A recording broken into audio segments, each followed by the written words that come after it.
Hello, little dreamers, and welcome to our little magic tales. Let's get comfortable and journey with Princess Lanna as she and her special cat Misha. She discovers a magical, hidden world where all the animals can talk.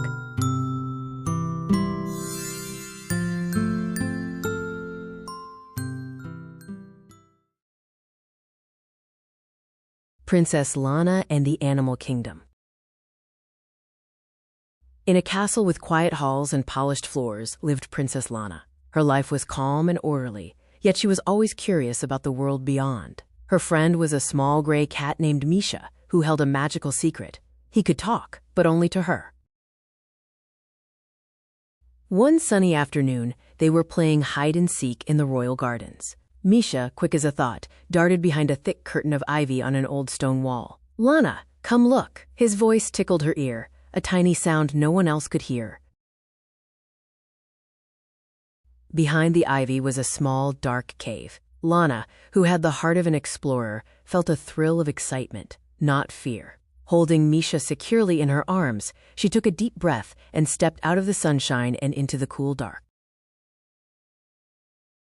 The cave tunnel opened into a world she had only read about in fairy tales, a vast, lively jungle full of wonder. Monkeys chattered in the treetops, colorful birds sang sweet melodies, and somewhere in the distance came a mighty roar. Then Lanna and Misha realized they had stepped into the heart of the animal kingdom.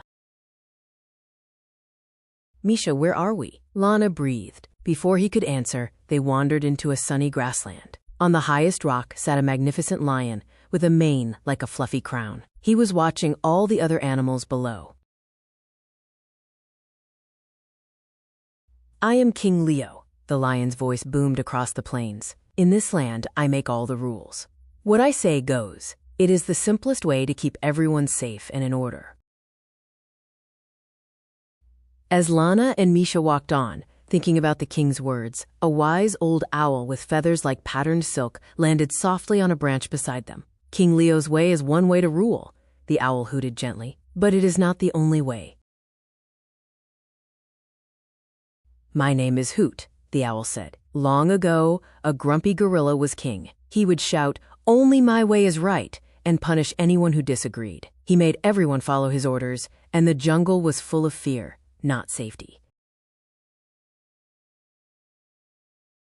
"That sounds terrible," said Lanna. Hoot nodded. "The jungle learned a hard lesson. Come, let me show you another way." They followed Hoot to a clearing, where a group of monkeys were chattering and placing bananas into two different piles. "What are you doing?" Lanna asked a young monkey. "We are voting," chattered the monkey, whose name was Mika. "We are choosing a leader for our climbing games. We all get to say what we think is best." Just then, a sly snake named Sly slithered by. "Psst," he hissed to a monkey, holding out a shiny, perfect-looking banana. "Vote for me, and you'll get more." But behind his back, he hid a pile of brown, mushy bananas. Lanna saw this and turned to Hoot. "How can they know who is honest?" she asked. Hoot looked at her with kind eyes. "A very important question. You must always watch what leaders do, not just what they say."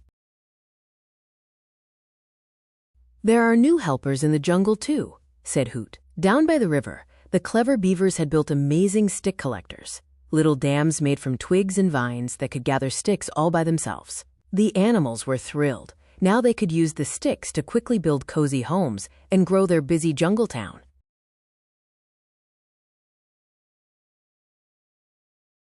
But soon, the beavers became so busy counting and sorting sticks that they didn't notice something important. Their big dam was stopping the river's flow. The water that once danced through the jungle was now trapped, growing deeper and deeper like a lake.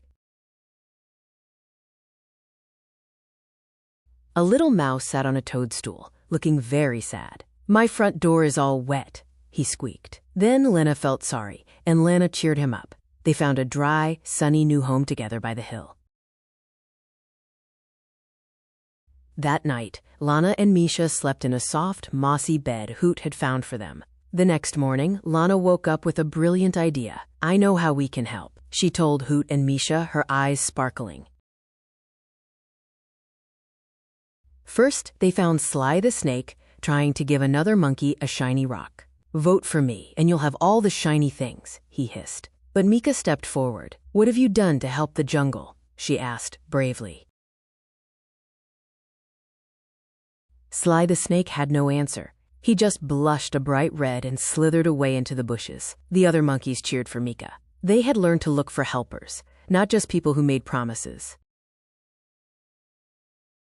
Next, Lanna and Hoot went to the river. Lanna looked around and saw many animals' houses underwater. "You wanted to build many good homes," she said gently, "but now everyone's homes are wet." The beaver blinked and realized that his dream had turned into the very thing he wanted to prevent.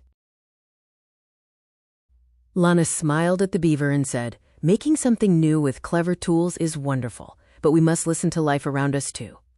Hoot nodded. "Technology is meant to make life better, not to forget it." The beaver thought for a moment, then opened the dam a little, letting the water dance freely again. The beavers gathered all the sticks from the demolition and built a lovely playground by the river, with slides and seesaws for everyone. The monkeys clapped and cheered, "Your tech is great." As laughter filled the air, the beaver realized that what truly made life better wasn't just clever work, but listening and sharing joy with others. The happy shouts reached the grasslands. King Leo came to see what was happening. He saw monkeys and beavers playing together. He saw Lanna helping a small badger replant some flowers. King Leo smiled a big, rumbling smile. "You have shown us something important, little princess," he said to Lanna. "It is better to work together and listen to each other than to just give orders."